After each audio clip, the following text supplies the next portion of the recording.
La pause nationale de novembre n'a pas été de tout repos pour Genève Servette.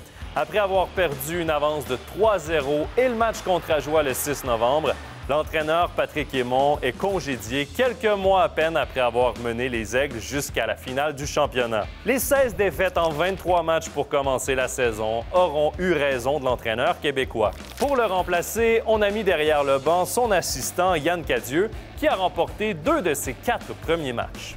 Le mois de novembre a été un peu plus calme à Fribourg avec 5 victoires en 7 matchs et un Chris DiDomenico en forme avec 9 points.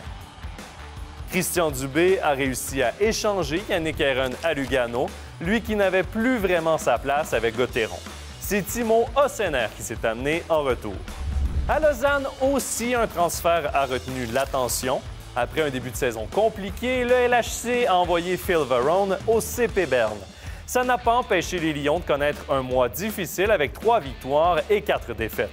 Lausanne a perdu un autre étranger lorsque Marc Barberio a été suspendu pour 8 matchs pour son geste sur Garrett Rowe, de quoi mettre l'entraîneur Ricard Grönborg dans tous ses états après le match. Dans le cas de Barberio, il s'est entendu avec le LHC pour quitter le club et mettre le cap sur la KHL. Il y a quand même eu un soir de réjouissance à Lausanne avec le retrait de maillot de Florian Kunz le 30 novembre. Parlant de maillot retiré, le HC Bienne a également fait cet honneur à Mathieu Chantré au début du mois dans un match remporté contre Berne, l'une de leurs 3 seules victoires en novembre. C'est Tony Rayala qui a été le plus productif des Biennois avec 6 points en cette rencontre. Du côté d'Ajoie, Genève et Davos ont été les 2 seules victimes du HCA en novembre. Les Jurassiens ont d'ailleurs terminé le mois sur une série de 5 défaites consécutives, au cours desquelles ils ont concédé 29 buts.